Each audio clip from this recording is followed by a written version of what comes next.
You can have almost infinite runic power cast, do constant shockwaves to stun enemies, and become almost immortal with some early but also late game items. Plus there's way more interesting powers that you really don't want to miss in God of War Ragnarok, so let's dive right in. By the way guys, we're about to reach 400k subs really soon, so if you wanna like be part of that and like just help me out reach that, a sub to the channel would be much appreciated, or don't, it's your choice, either of those are just fine. But I really like the Gip to Mater armor set that you get around the middle of the main story, as it lets you do almost infinite runic casts, but with a proper setup that I will show you in just a bit.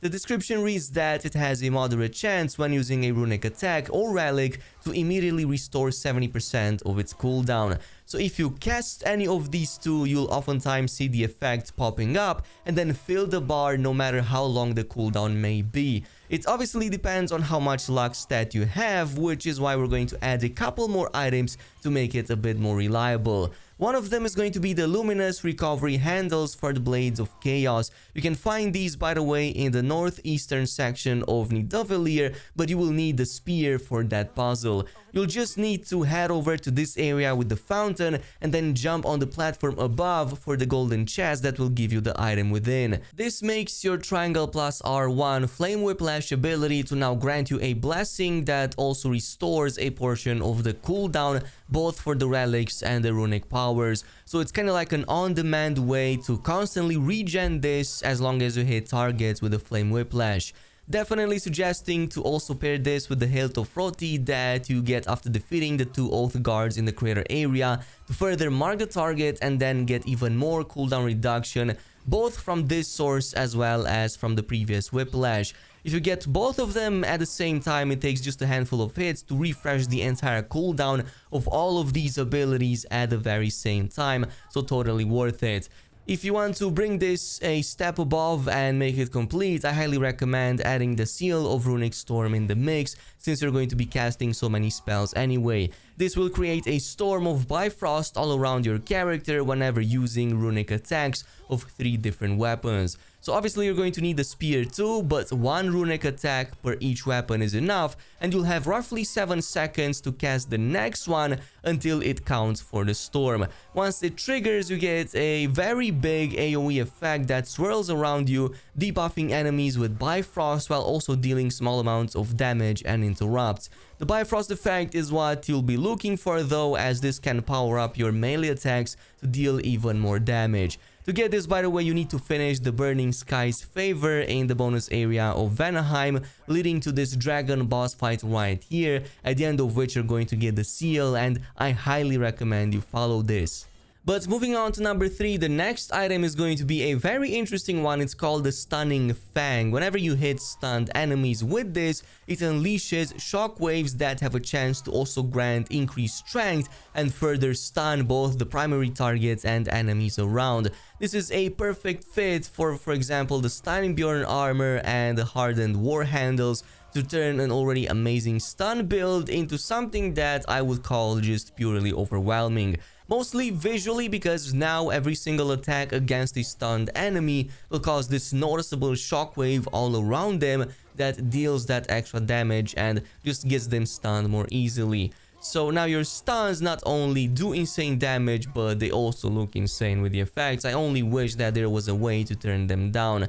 By the way, to get this, you have to complete the Casualty of War, the scroll in the crater. This is going to start right here from the western plains. You have to go around the bag and then descend into this nearby like area slash dungeon. This is where you will find the first piece, and from this point on, all you have to do is to go back at the same gateway. So there's going to be these rocks blocking your path that you need to destroy with the spears, but from both sides. And once you're done with that, drop in the garden below and you can finish the favor by just getting the second piece off the ground. But at number 4, we have an even more interesting one called the Crest of Desperate Heroics. When your HP drops to a critical level, you get invincibility basically for a number of seconds, about like 4 to 5 seconds. And it also buffs your strength and then gives you a health burst at the end of it.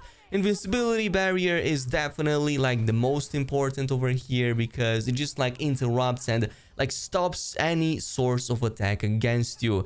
At the end of it, you also get a quick heal, which is the equivalent of about a small little health stone. I tested this and it also has an internal cooldown of around 1 minute, so after that 1 minute passes, any new shot that could otherwise be fatal instead triggers a second immunity barrier again.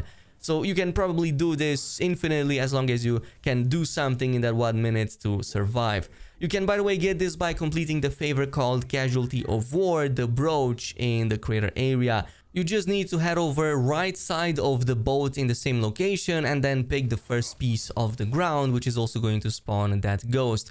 The second piece can be found at the edge of this cliff east of where you started, so it doesn't take too long to finish this quest and finally get the item. In any case, all of these endgame items are really cool, but totally don't overlook the starting ones, especially the Armor of Survival.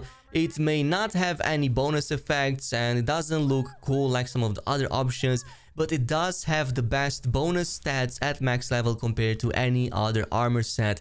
It's less expensive to upgrade to than some of the other armors, and once you fully upgrade its pieces, it actually gives you a balanced boost to every single of your stats. A really great way to get some extra needed stats when you're undecided what you want to build, or if you just don't want to depend on random chance perks like some of the other builds out there. It looks even more awesome if it's fully upgraded in its later tiers, so you're not losing too much in terms of the looks. Plus, you can always use the transmog once you fully upgraded some of the other sets. This is basically what I'm going to be using once New Game Plus drops, as it's a great all-arounder and just a great stat giver compared to anything else.